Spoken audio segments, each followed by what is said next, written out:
Alors, fidèle à notre habitude, nous offrons aux candidats à la mairie de toutes les municipalités de Montmagny, d'Hidec, Kamouraska et aux conseillers de la ville de Montmagny, vous allez comprendre que ça fait beaucoup de monde, là.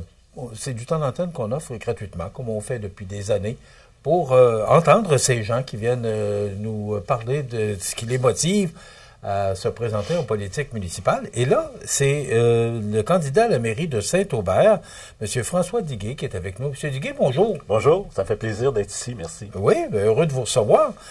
M. Diguay, vous, parce que j'ai reçu vos notes là, concernant ce qui vous motive, pourquoi vous décidez de briguer la candidature à la mairie de Saint-Aubert.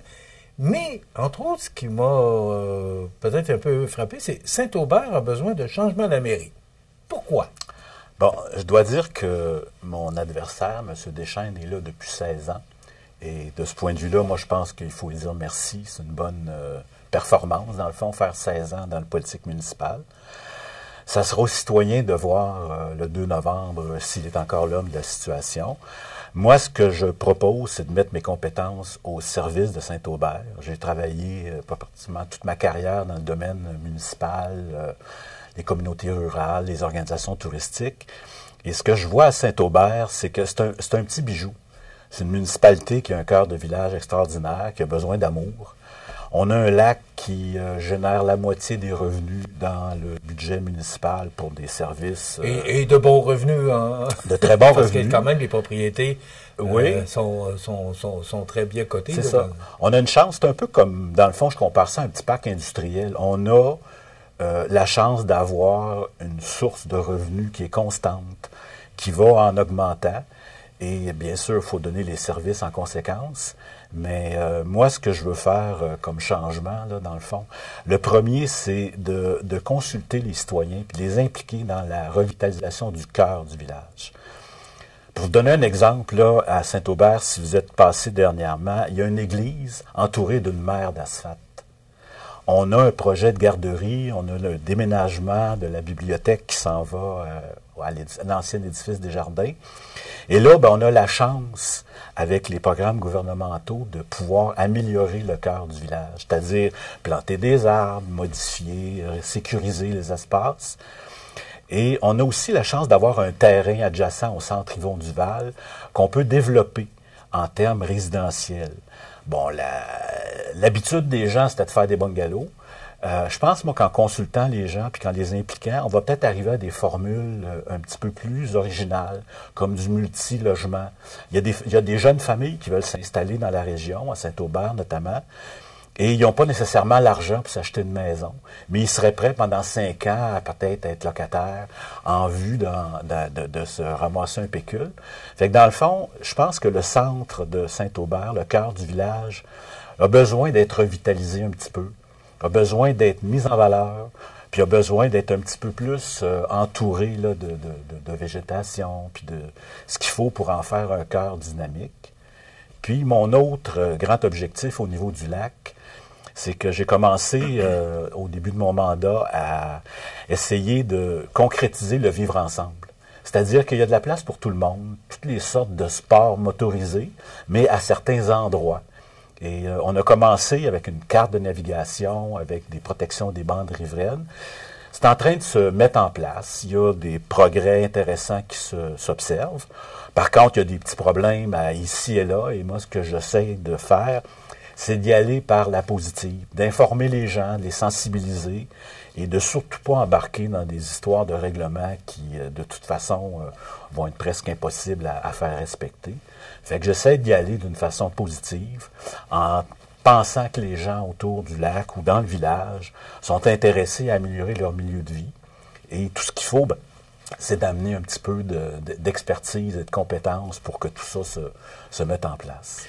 Mais vous parlez du lac, c'est de changer un peu la philosophie actuelle parce que, les résidents qui sont là utilisent le lac depuis des années. Vous pensez être capable de pouvoir changer la philosophie des gens qui habitent le lac? Je pense que la mentalité des gens autour du lac a grandement évolué. Si on se rappelle au tout début, là, par exemple, l'évacuation des eaux usées se faisait sans aucun traitement. Maintenant, il y a des fosses septiques conformes partout. Est-ce que c'est la municipalité qui a imposé ça? Ben, c'est-à-dire que c'est un règlement provincial, mais la municipalité a la responsabilité de le faire appliquer. Et pour vous donner un exemple, à chaque année, il y a une 50aine de fosses qui sont examinées par une compagnie spécialisée. Et dans certains cas, les gens sont obligés de changer leurs fosses ou d'améliorer. Et c'est en prenant le temps de regarder avec chaque citoyen sa situation et de lui conseiller des choses que ça évolue. Mais pour répondre à votre question, moi je pense que oui, les résidents du lac, tout comme ceux du village, ont tout en commun. Dans le fond, il faut juste trouver les passerelles pour que ces gens-là puissent communiquer puis faire des choses intéressantes entre eux. Est-ce qu'on en prend assez soin de notre lac? Je dis notre lac parce que le lac Trois-Saumons, c'est vraiment... c'est comme si ça m'appartenait. Je trouve ça tellement beau. C'est le plus beau lac de Chaudière-Appalaches. Oui. C'est le lac qui est un des plus propres. Est-ce qu'on en prend assez soin? Je dirais. Je suis content de vous entendre. Un des plus propres? Oui. Un des plus propres, vous vérifierez avec les données du ministère de l'Environnement, là, c'est un des lacs qui vraiment a été protégé. La municipalité, là-dessus, je dois dire, là, depuis que je suis arrivé au conseil, a été extraordinaire dans les mesures visant la revitalisation, la protection des fosses septiques. Je suis déjà venu à votre émission pour parler de la protection des sources d'eau potable entre Saint-Jean-Port-Joli et Saint-Aubert. Les gens ont embarqué, les propriétaires d'érablières, les gens qui sont au pourtour, non seulement du lac, mais des ruisseaux, des petites rivières qui alimentent notre source d'eau potable, ont tous collaboré. Moi, je pense qu'en 2025-26, les gens sont conscients que l'environnement, c'est fondamental pour nous, puis pour nos enfants, puis nos petits-enfants. Ça fait que je suis confiant que les choses vont en s'améliorant. Vous vous donnez de grands défis, mais j'ai remarqué dans ce que vous m'avez dit que Saint-Aubert avait besoin de beaucoup d'amour. Oui. Vous n'avez pas dit un peu, vous avez dit beaucoup. Oui.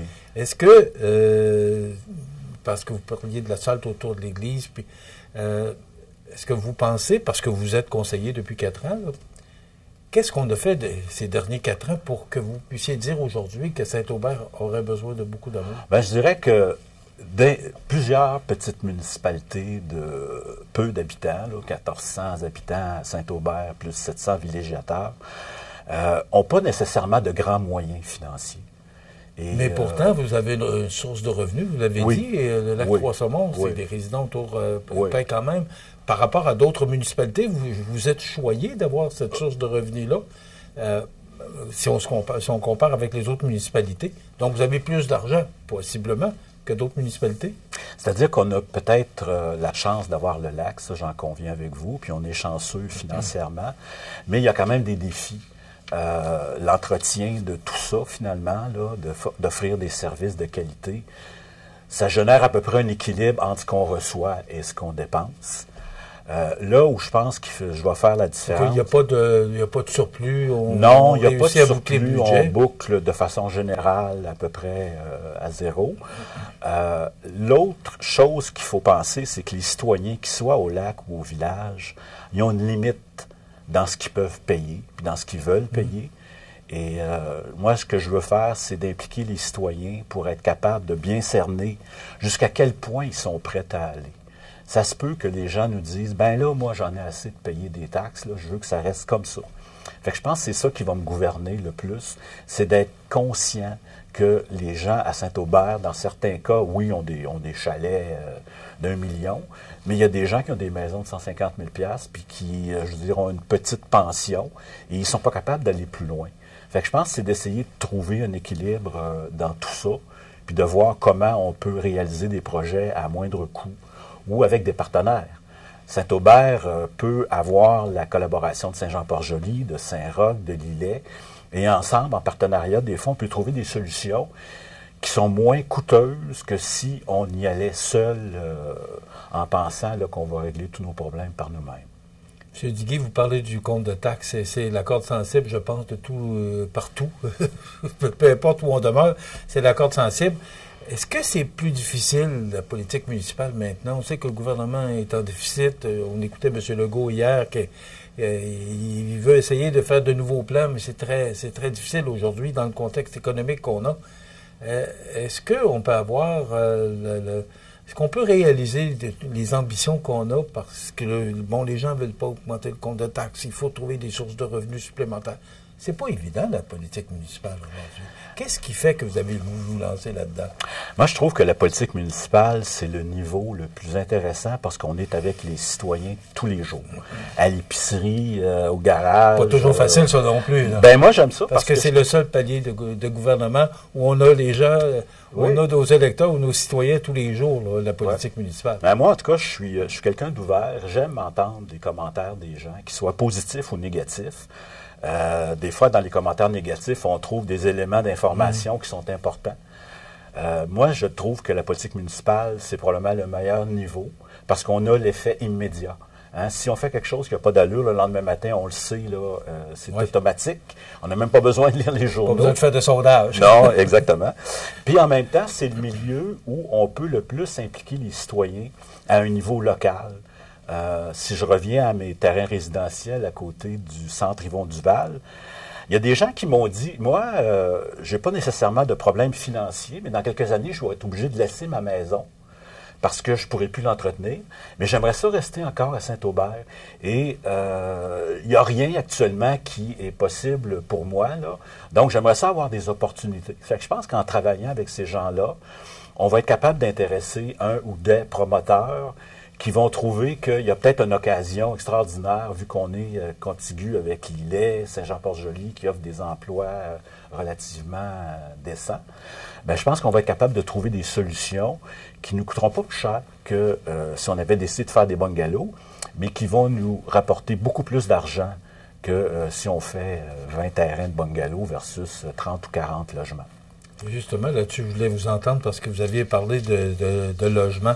Est-ce qu'il y a des promoteurs qui pourraient être intéressés d'aller dans une petite municipalité comme la vôtre?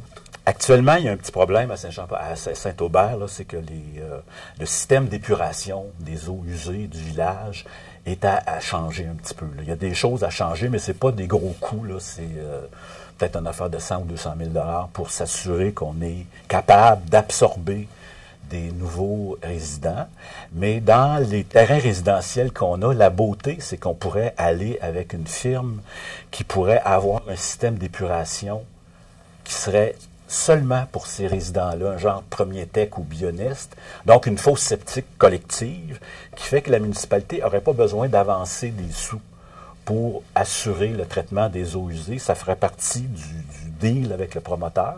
Et moi, je pense que des promoteurs, il y en a partout. Il s'agit qu'on les approche puis qu'on leur présente un plan d'affaires qui se tient. Et ils vont prendre des décisions financières comme dans n'importe quel autre dossier.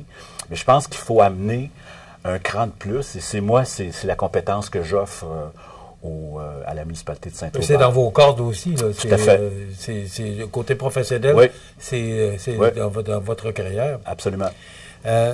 Les priorités, parce qu'il y en a beaucoup. Est-ce que c'est, parce que là, j'entends, ouais, mais le compte de taxe avec ces projets-là, est-ce que vous avez une idée de ce que vous entendez faire avec le compte de taxe? Oui.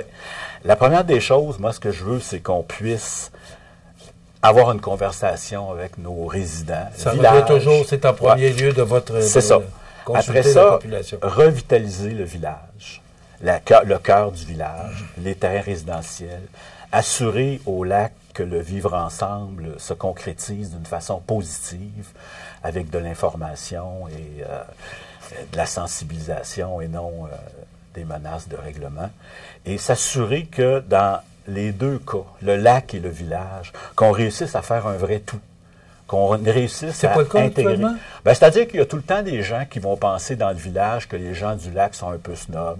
Puis il y a des gens du lac qui vont penser que les gens de Saint-Aubert sont pas tout à fait à la page. Il y a des espèces de vieilles rumeurs, de vieilles histoires, on appelle ça des légendes urbaines. C'est pas le cas du tout. Moi, je connais plein de gens autour du lac qui apprécient aller faire l'épicerie à Saint-Aubert, qui trouvent que c'est des secteurs de vélo extraordinaires.